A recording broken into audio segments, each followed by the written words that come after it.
Emmanuel Macron défie Vladimir Poutine ouvertement et lui dit de faire très attention parce que la France d'aujourd'hui n'est pas la France qu'il a connue.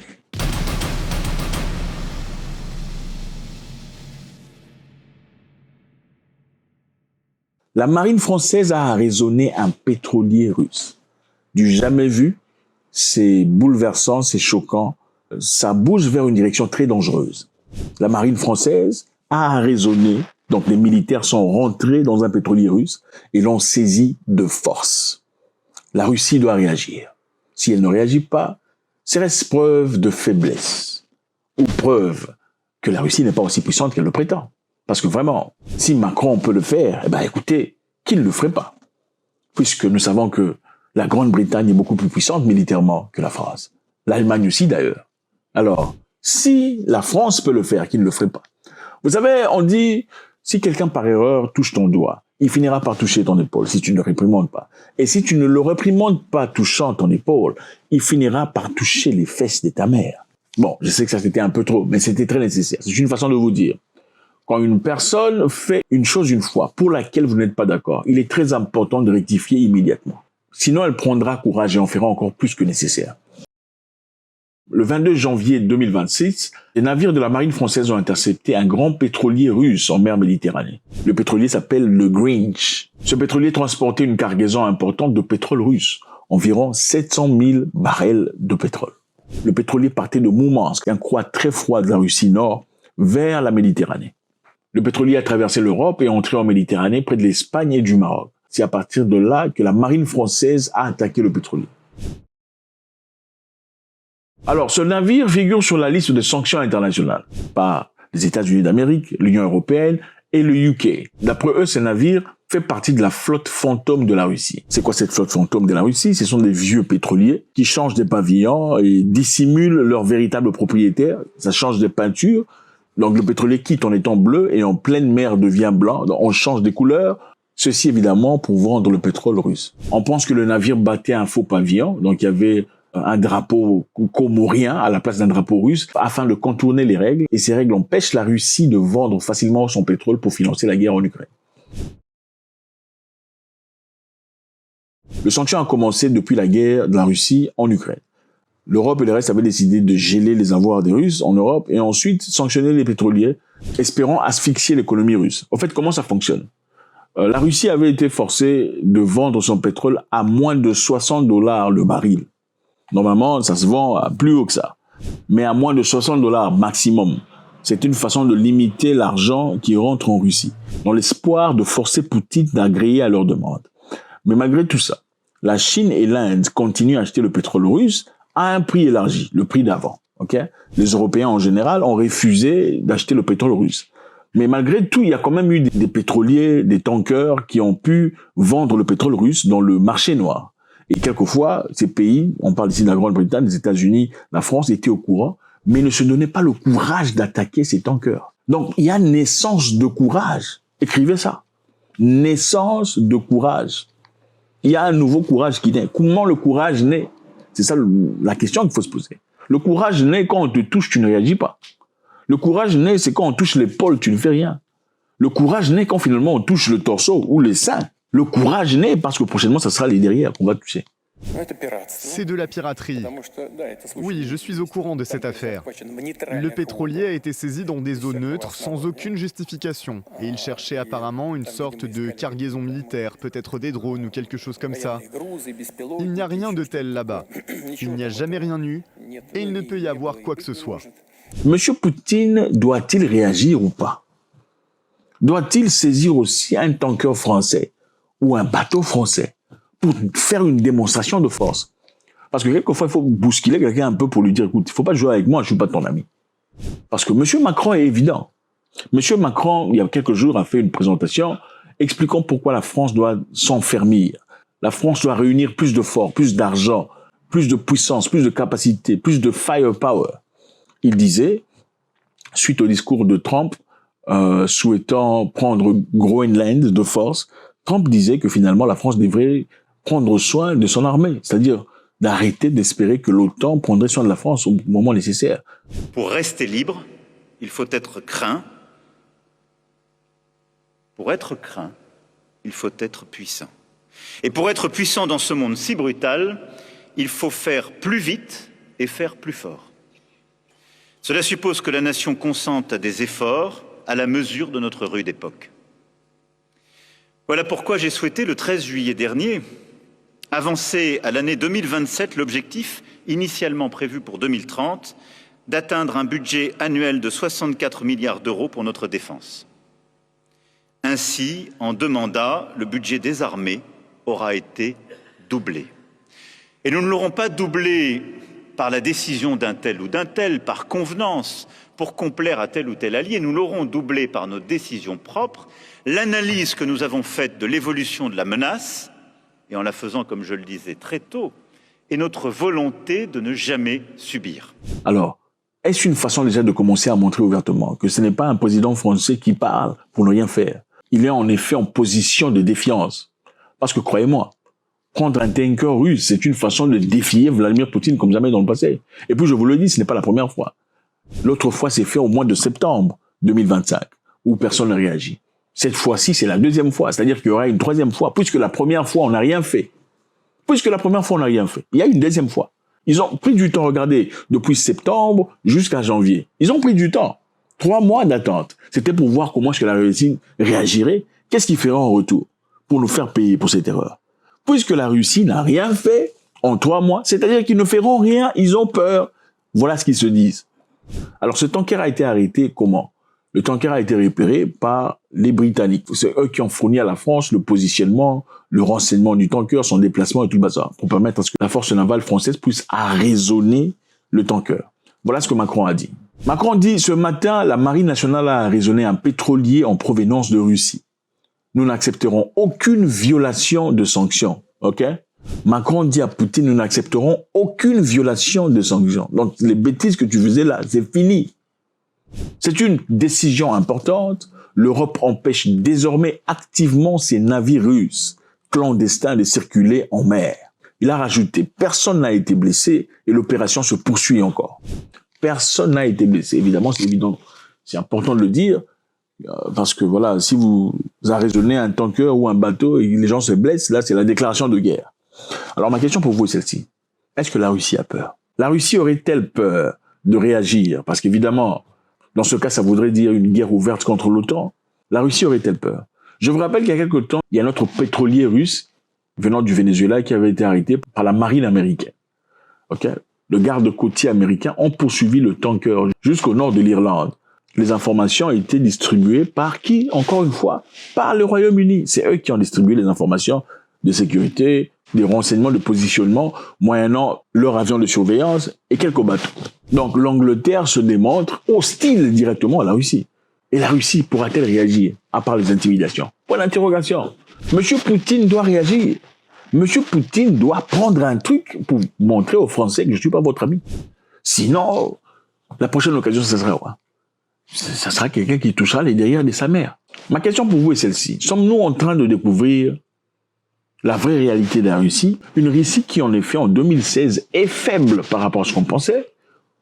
Ou bien sommes-nous témoins d'une stratégie hors pair de Vladimir Poutine? Car je vous rappelle ici, il y a quelques temps, Trump avait fait une proposition d'annexer Groenland aux États-Unis d'Amérique. Tous les Européens sont contre cette manœuvre. Mais Vladimir Poutine a été d'accord avec ça.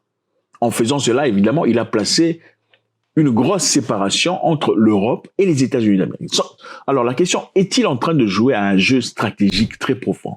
Ou bien nous sommes en train de découvrir la vraie vérité, qui veut dire que la Russie en est fait beaucoup plus faible qu'on le pensait. Il n'a pas encore fait jusque-là. Alors beaucoup de choses se passent actuellement au Moyen-Orient. Un certain rapport vient de confirmer que Donald Trump aurait changé son avis sur son autorisation de frapper l'Iran à quelques minutes de ce fait. On va essayer de voir qu'est-ce qui s'est passé. Pourquoi Trump a changé son avis?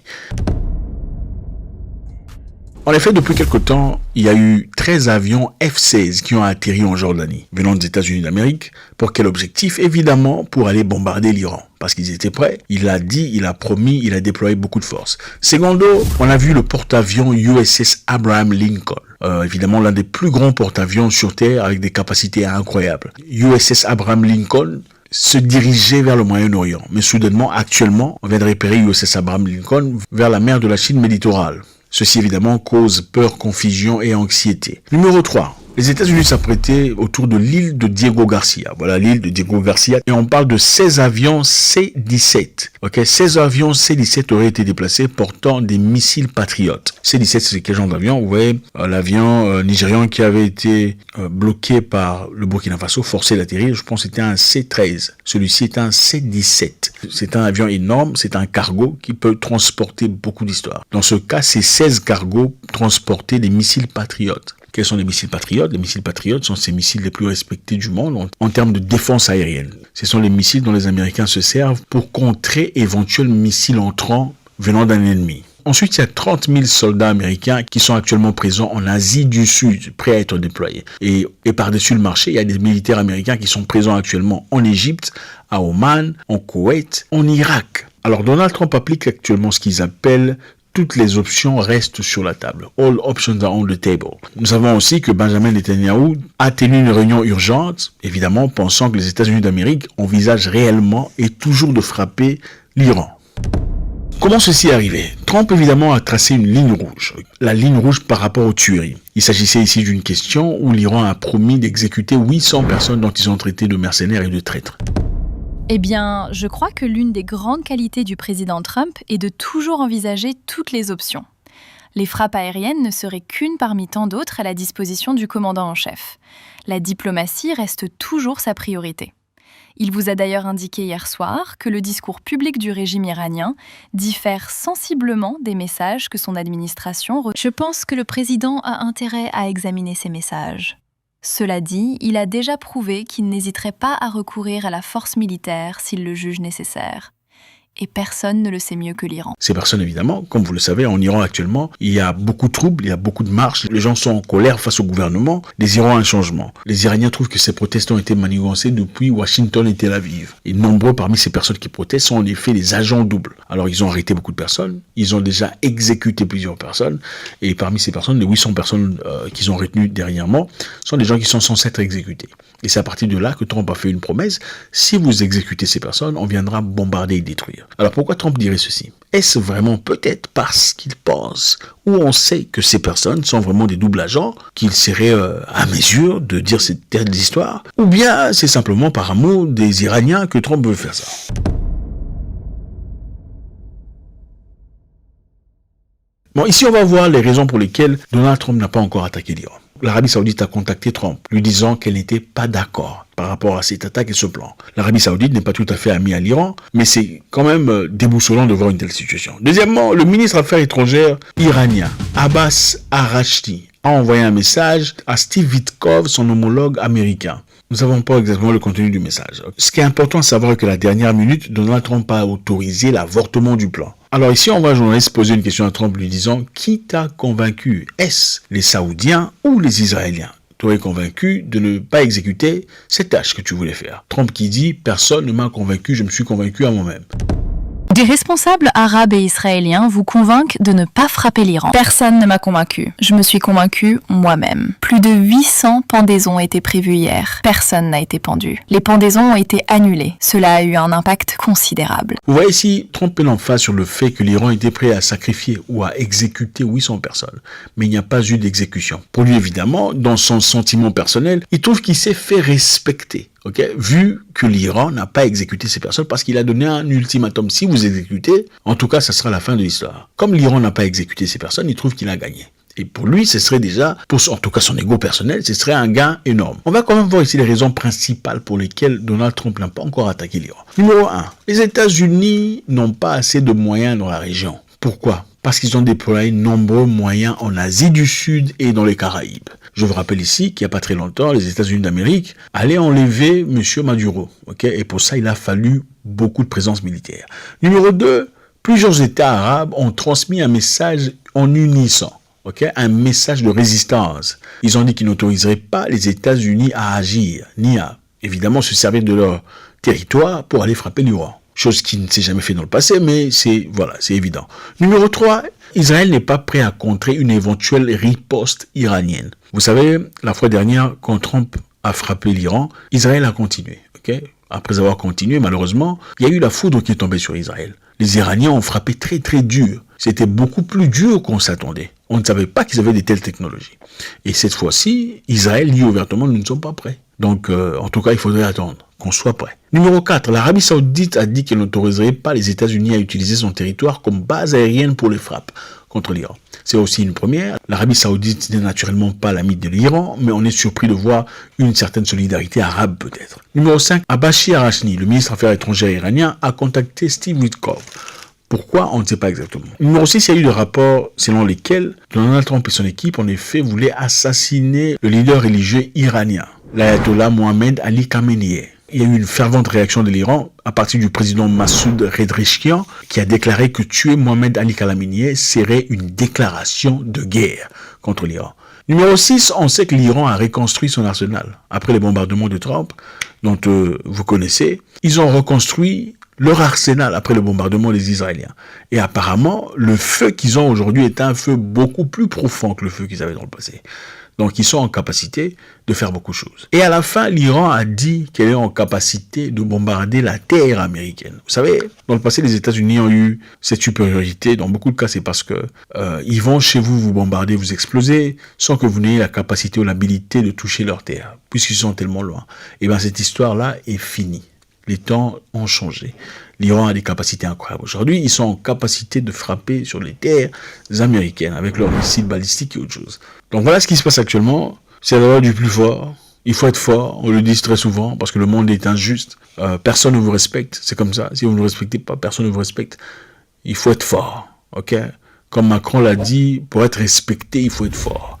Et pour être fort, partisan du sida, l'Afrique du Sud vient de disponibiliser un médicament qui permettra à beaucoup de personnes de continuer à faire leurs petits intimes sans contracter la maladie. Ah oui, je pense qu'il est important qu'on en parle. Ce sont des sujets tabous dans beaucoup d'endroits, mais il faut en parler. La réalité est que vous êtes actifs. Et même ceux qui prient ou prétendent de prier sont actifs comme pas possible. Donc ça ne sert à rien de dire aux gens de se préserver parce que vous ne le faites pas. La vérité est que autant mieux dire à une personne qu'il faut porter un bout de sachet que de lui dire de se préserver et de s'abstiner parce qu'il ne s'abstine pas. En tout cas, la santé publique sud-africaine s'en fout éperdument. La vérité est claire. Ok, ils ont dit à partir du mois d'avril 2026, l'Afrique du Sud mettra en disposition une injection préventive contre le VIH.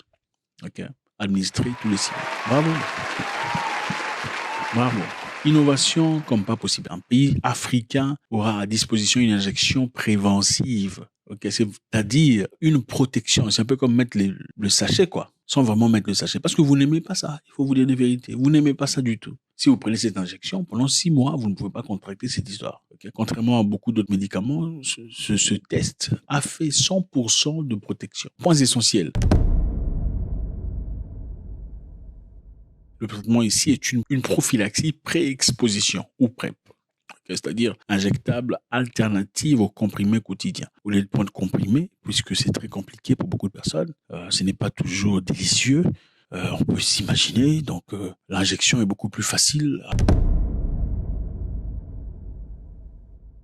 Fréquence, c'est une injection biannuelle. Par an, tu en prends 2 fois. Il faut arrêter de faire semblant, des fausses prières, parce qu'on vous voit avec des enfants sans papa. Okay? On vous voit dans les rues, les hommes, dans les coins, les marchés des prostituées n'est jamais sec. Okay? Il faut vous dire des vérités. Donc, au lieu d'aller s'embourber dans du n'importe quoi, allez prendre cette injection. Pour l'instant, l'Afrique du Sud va ouvrir la porte et le premier mois, ça sera administré à n'importe qui, nationalité confondue, gratos. Ça coûte cher, à peu près $12 000. Gratos 2 fois l'an. L'objectif, c'est réduire drastiquement le nombre de nouvelles infections dans le pays et en Afrique. En tout cas, pour ce point-là, ça sera en Afrique en général. Mais on cherche particulièrement pour l'Afrique du Sud. Comprenez qu'en Afrique du Sud, il y a à peu près 8 millions d'habitants qui sont confirmés positifs. 8 millions sont positifs. Et on ne compte pas ceux qui n'ont jamais été faire des tests. Vous voyez un peu où on va. Ce n'est pas un pays facile. Il y a l'Afrique du Sud, il y a le Lesotho, il y a le Swaziland, il y a le Botswana. Ce sont les pays les plus infectés comme pas possible. Mais bon, économiquement aussi, malheureusement, il faut le dire, ils sont beaucoup plus avancés que beaucoup de pays en Afrique. Maintenant, on va au Mali. Le Mali vient d'interdire la diffusion de Jeune Afrique. Ça ne s'arrête pas. Okay? Jeune Afrique a été officiellement interdit du territoire malien. Motif évoqué, l'apologie du terrorisme. On parle ici de diffamation et d'incitation à la haine. donc Jeune Afrique, écrit n'importe quoi sur le Mali d'après le Mali. Les autorités maliennes, évidemment, accusent le magazine d'avoir publié des informations jugées fallacieuses et subversives sur la crise de carburant et sur la gestion sécuritaire des convois. Donc, on a critiqué le gouvernement malien sur comment il gère la crise, son incompétence et beaucoup d'histoires. Ont-ils raison ou pas? On va essayer de découvrir tout ça. Les autorités aussi ajoutent que le journal aurait aussi propagé des accusations d'abus contre les autorités de l'AES, ce qui renforce leur justification à l'interdiction. Donc voilà, est-ce que les autorités maliennes ont le droit d'interdire Jeune Afrique en tant qu'opérateur indépendant, entre parenthèses? Sont-ils vraiment indépendants? Point d'interrogation. On va essayer de voir. Jeune Afrique a publié sur son site un article titré « Crise de carburant au Mali ». Ils ont dit pourquoi Assimi Goïta ne parvient pas à sortir de l'ornière. Donc pourquoi Assimi Goïta est incompétent. Le magazine, il questionne les solutions mises en place par le gouvernement militaire au Mali face à la crise. Ils évoquent également un dispositif sécuritaire coûteux et difficilement soutenable. Le dispositif militaire est coûteux et ça ne sert pas à grand-chose d'après eux pour accompagner le convoi de carburant. Alors, le gouvernement évidemment du Mali actuellement a pris des mesures répressives à l'égard de Jeune Afrique. Numéro 1, ils ont suspendu l'accès ou la diffusion de plusieurs médias, notamment étrangers. Numéro 2, ils ont réduit au silence ou emprisonné des journalistes et autres voix critiques. Et ça, c'est ce qu'ils disent. Numéro 3, les correspondants d'un certain nombre de médias étrangers ont été contraints au départ, à l'exil ou au silence, faute d'autorisation de travail. Voilà ce que eux disent. Numéro 4, l'armée malienne et ses alliés, ils appellent mercenaires. Quand on parle de mercenaires, ils parlent ici de Wagner, qui est devenu Africorp, chargé notamment de traquer les djihadistes, sont régulièrement accusés de commettre des exactions contre les civils. En d'autres termes, Jeune Afrique écrit des histoires sur le gouvernement malien, l'accusant d'incapacité, d'incohérence, de malgérance, d'oppression, de torture et tout ça. La question est très simple. Quel gouvernement accepte ces genres d'histoires venant d'une entité extérieure dans son pays? Vous pouvez partir aux États-Unis et critiquer Donald Trump comme ça, sans que vous ayez des ennuis. C'est très difficile. En Ukraine, vous savez, toute entité qui parlait contrairement à l'image nationale, à la pensée de la nation était éteinte ou fermée carrément. Pourquoi? Parce qu'ils ne voulaient pas que les gens s'éparpillent.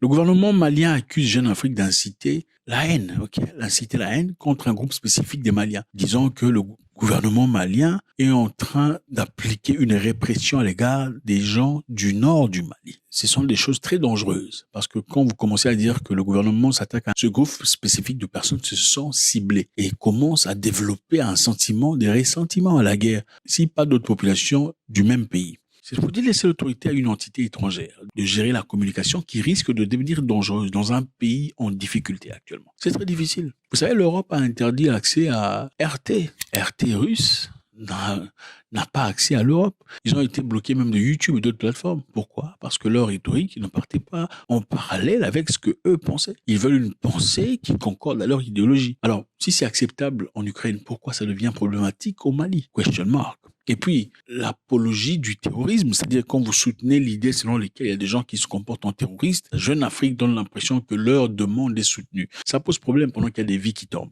Voilà ce qui se passe exactement, les amis, pour l'instant. On parlera d'autres histoires. Et le président Museveni a 82 ans qui veut redevenir président de la République. Le président Museveni de l'Ouganda, c'est le monsieur qui a dit que la bouche, c'est pour manger. L'une d'elles est ce qu'ils appellent le sexe oral. La bouche est faite pour manger, pour faire du courrier, pour faire du câlin. La bouche est faite pour manger, pas pour le sexe. La bouche, c'est pour manger, ce n'est pas pour faire autre chose. Pour ces jeunes-là qui ont tendance à passer leur bouche entre deux jambes, tout ça, il faut pas le faire. Faut-il laisser à un président une chance de continuer à être président s'il gère bien le pays? Ou bien il faudrait-il impérativement trouver une autre personne?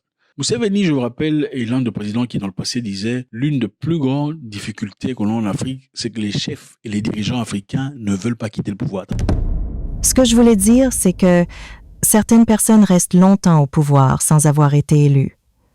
Et ce quart de siècle dont vous parlez, j'ai toujours fait partie du gouvernement. J'ai toujours été élu.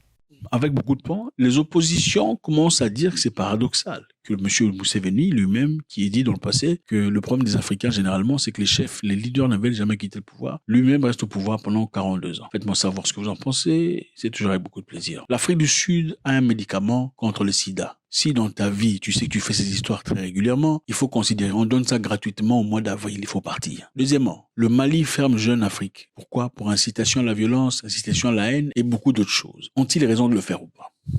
Museveni repasse encore ses élections à 82 ans. Est-ce cohérent ou pas? Faites-moi savoir. God bless.